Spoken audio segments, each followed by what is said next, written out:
ஒரு புதிய காலத்தின் தீபத்தை கையில் ஏந்தியவர் டாக்டர் புத்ரி தாத்தி, பத்மஸ்ரீ 2026.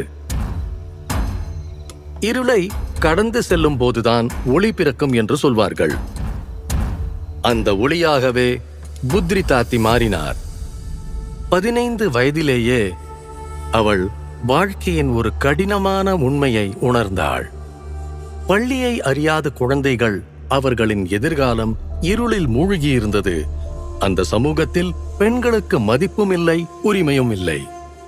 இந்த பெண்களுக்கு நாம உதவலைன்னா யார் உதவுவாங்க? அவங்கள சுயமா வாழக்கூடியவர்களா மாத்தணும்னா கல்வி ரொம்ப முக்கியம். ஒரு கடினமான பாதை, நக்சல் பாதிப்பு கொண்ட பகுதி, மக்கள் அங்கிருந்து வெளியேறிக் கொண்டிருந்த இடம், எண்ணற்ற சவால்கள்.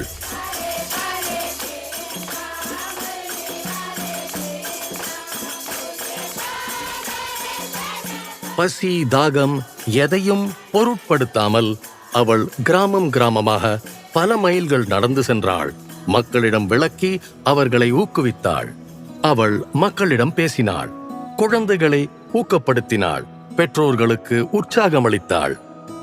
சில சமயம் நாங்க போனா மக்கள் கதவே சாத்திடுவாங்க. அது ரொம்பவே கஷ்டமா இருக்கும்.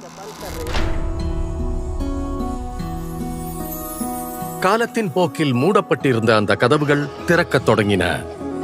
90கள்ல குழந்தைகளுக்காக ஒரு சின்ன பள்ளியை நான் தொடங்கினேன். திறமை வலிமையாக மாறியது. பஸ்தரின் பல மாவட்டங்களை சேர்ந்த பெண்களை அவங்க ஒன்றாக இணைத்தார். அவங்களுக்கு தையல் பயிற்சி கொடுத்தாங்க. இன்னைக்கு அந்த பெண்கள்ல பல பேரு அவங்க வாழ்வாதாரத்தை தாங்களே உருவாக்கிக்கிட்டு இருக்காங்க. கலாச்சாரம் மீண்டும் உயிர்ப்புடன் ஒலிக்கத் தொடங்கியது. ஒரு காலத்தில் அவளை நிராகரித்த அதே சமூகம் இறுதியில் அவளை அரவணைத்தது. ஆனால் புத்ரி தாத்திக்கு எந்த விருதையும் விட மதிப்பு மிக்கது ஒன்று இருந்தது. குழந்தைகளின் முகத்தில் மலரும் புன்னகை, கல்வியை நோக்கி அவர்கள் முன்னேறும் அடிகள். அவர்களுக்கு அவள்.